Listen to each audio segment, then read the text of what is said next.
Le scientifique Anthony Fauci, vous savez, le conseiller santé de la Maison-Blanche, le variant Omicron se déchaîne. Ce virus est extraordinaire, il va prendre le dessus.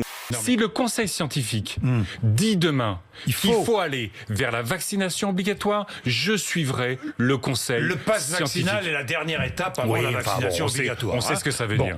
Le virus Omicron, en fait, résiste au vaccin. Alors, on va nous vacciner 3, 4, 10 fois, et ensuite, on va découvrir que Omicron, de toute façon, échappe au vaccin.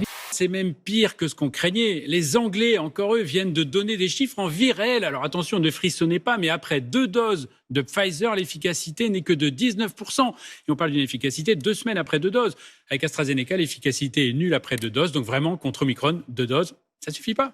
Les données sont aujourd'hui disponibles. Contre Omicron, une fois le rappel effectué, donc 2 plus 1, 2 doses, puis à peu près 70-75% contre l'infection. Il y a une petite marche avant de passer au vaccin obligatoire. Demandez au gouvernement d'expliquer le choix qu'il fait entre ces deux-là. Mais moi, madame, il n'y a aucun problème sur le fait que le vaccin, je l'ai pris pour moi. Si la protection s'avérait pas tout à fait suffisante, et puis on verra comment évolue la courbe épidémique, pourrait s'envisager un autre rappel avec un vaccin adapté sur Omicron. Si le choix, c'est le reconfinement, comme cela a été décidé dans certains pays européens, c'est le cas en Hollande, mieux vaut en effet continuer la campagne de vaccination. Avec une 3e dose de Pfizer, on va remonter à 77% d'efficacité. On va être à 73% d'efficacité avec AstraZeneca.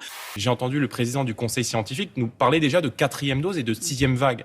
Donc, si vous voulez, s'il faut se faire vacciner tous les 2 mois, à ce moment-là, il faut remettre en cause l'efficacité des vaccins. Non. Tous ceux qui ont laissé entendre que la vaccination pouvait être un problème et non pas une solution ont une responsabilité lourde, ont fait une faute politique. Agnès Pannier-Runacher, positive à la Covid-19. La ministre chargée de l'Industrie l'a annoncé sur Twitter. Elle est donc placée à l'isolement, mais continue d'assurer ses fonctions ministérielles à distance. L'idée nous vient de Sarah, une jeune Rouennaise de 20 ans qui a trouvé une méthode imparable pour faire fuir les hommes insistants. Je vous présente la technique du dindon. La gauche républicaine, elle doit pouvoir parler d'immigration. Dire par exemple qu'aujourd'hui il faut arrêter l'immigration. Il faut appuyer sur le bouton stop. Il faut faire une pause. J'ai pas Snap. Pourquoi tu me filmes Je demande un Snap et... J'ai pas Snap, je t'ai dit, j'ai pas de Snap.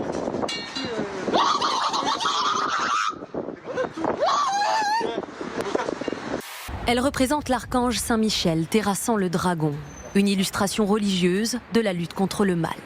Mais dans les 6 prochains mois, cette statue devrait être déplacée.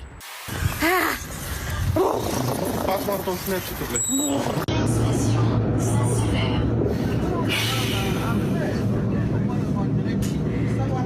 La décision de la démonter vient pourtant d'être prise par le tribunal administratif de Nantes.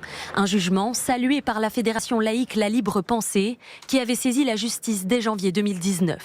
Aux Philippines, le bilan s'alourdit à 208 morts après le passage du typhon Rai. Oui, c'est l'un des phénomènes naturels les plus meurtriers de ces dernières années dans le pays. 239 personnes sont blessées et 52 autres sont portées disparues. Les dégâts sont colossaux. Le retour sur Terre de 2 touristes japonais qui ont passé 12 jours à bord de l'ISS. Ils sont sortis du module Soyouz au Kazakhstan avec un cosmonaute russe.